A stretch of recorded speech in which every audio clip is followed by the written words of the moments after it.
tardes a todos, amigos y amigas. Les doy una sincera bienvenida a reflexionar en torno al Día Internacional de la Mujer. Les saluda la licenciada Susana Bati Zavala, integrante del Consejo de la Judicatura de la Ciudad de México. Doy la más cordial bienvenida a la doctora Irma Guadalupe García Mendoza, a quien le agradezco el honor de acompañarnos y quien forma también parte del Consejo de la Judicatura de la Ciudad de México.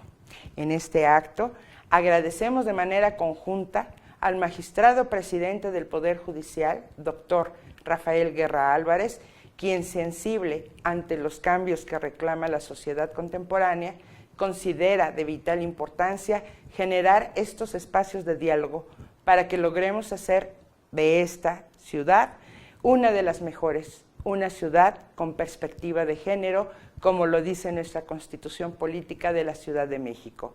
Muchas gracias, magistrado presidente. Sin más, iniciamos. El Día Internacional de la Mujer es una conmemoración que nos hace repensar sobre los retos a los que el género femenino se ha enfrentado históricamente. Es la lucha de mujeres valientes cuyo objetivo fue construir un mundo más equitativo y menos adverso, con mayores oportunidades y menos restricciones por el simple hecho de ser mujer.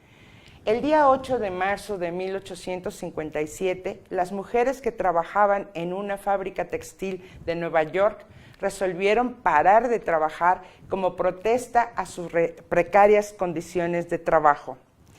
Esa era la primera vez que las mujeres se unían para reivindicar mejoras laborales y, por lo tanto, sus derechos. Ellas, resalto, ellas, pedían la reducción de la jornada de trabajo de 16 horas a 10 horas diarias. Además, por trabajar esas horas, ellas percibían apenas un tercio del sueldo que percibían los hombres. Pero la rebelión no fue contenida de forma violenta, culminó en forma horrible, con la muerte de 129 trabajadoras carbonizadas dentro de la fábrica. Años después, en 1910, durante una conferencia internacional de las mujeres realizada en Dinamarca, surgió la idea de crear una fecha específica para recordar y rendir homenaje a las mujeres fallecidas en la fábrica textil. Su muerte no fue en vano. La idea fue abriéndose camino y en 1975 la Asamblea General de la Organización de las Naciones Unidas, ONU, decidió decretar el 8 de marzo como el Día Internacional de la Mujer. Ahora bien, después de esta breve reseña, consejera García, del cortometraje Ciudadanos que acabamos de presenciar, nos gustaría conocer su opinión acerca de él. Gracias, consejera.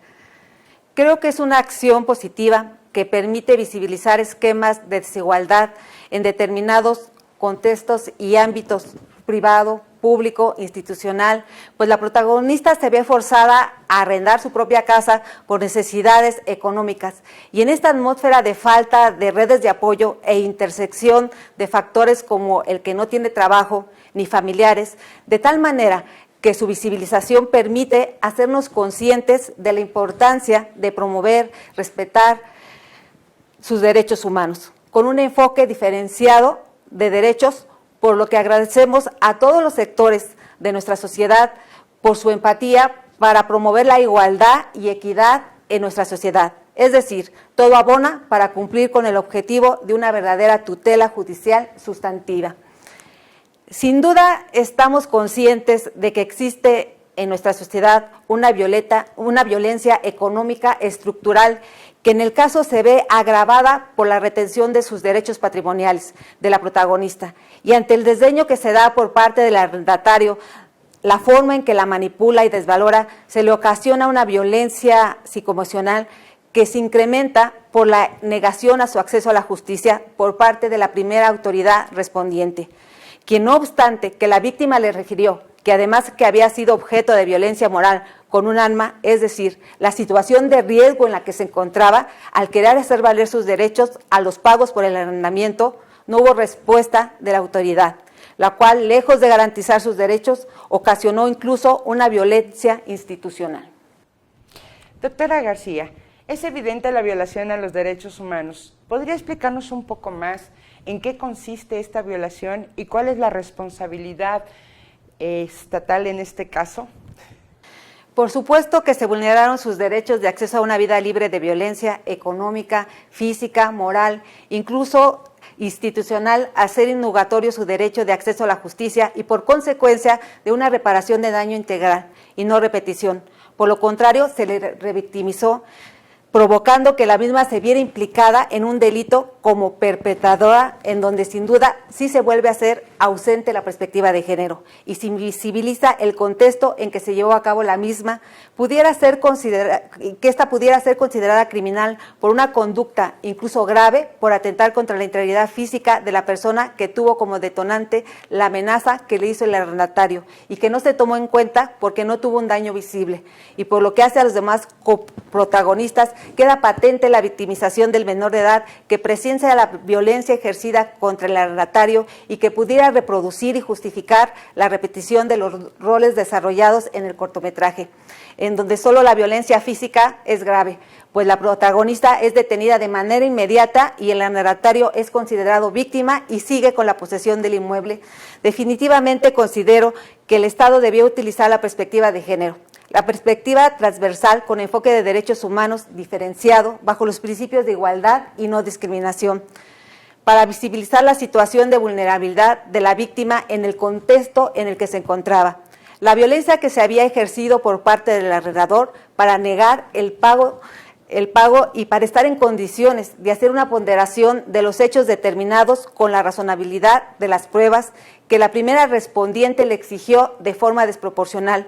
Lo anterior para establecer las estrategias jurídicas y de acompañamiento para permitirle el acceso a la justicia de manera completa e inmediata, como imponer medidas de protección, acompañamiento en los diversos ámbitos económico, social y procuración y administración de justicia, y no únicamente justificar la sobresaturación de la instancia encargada de atenderla. Por supuesto que hay una responsabilidad estatal de revictimización.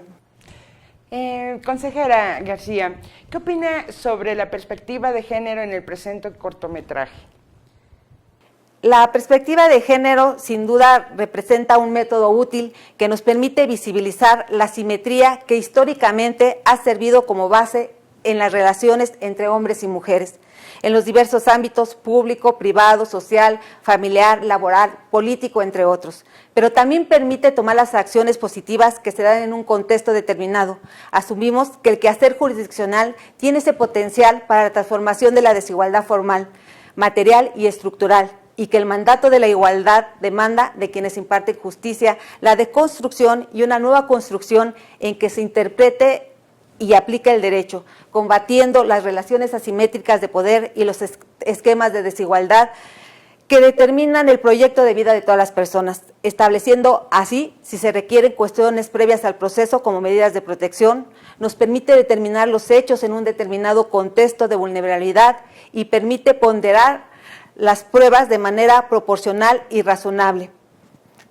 Asimismo, como visibilizar la normatividad integral aplicable, precisar el objeto de proceso y concretizar la reparación del daño integral y, por supuesto, una no revictimización ni repetición.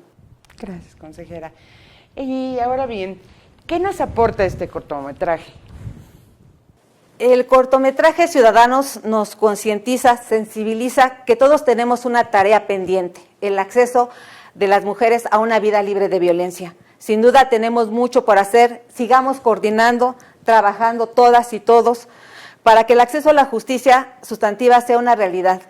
Agradezco al magistrado presidente, como usted lo señalaba, Rafael Guerra Álvarez, así como a usted, consejera, por esta oportunidad.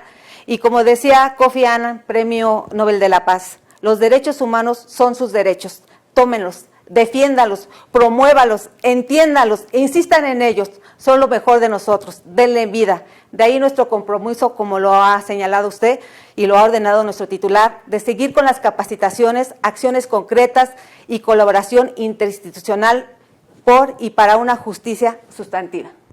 Magistrada consejera Irma García Mendoza, agradezco su participación en esta conversación y a todas aquellas personas que nos acompañaron en este segmento, no sin antes comentar que el Poder Judicial refrenda su compromiso con las mujeres y con la sociedad por una justicia más igualitaria. Nos despedimos con esta frase de Rosa Luxemburgo: por un mundo donde seamos socialmente iguales, humanamente diferentes y totalmente libres. Gracias. Muchas gracias.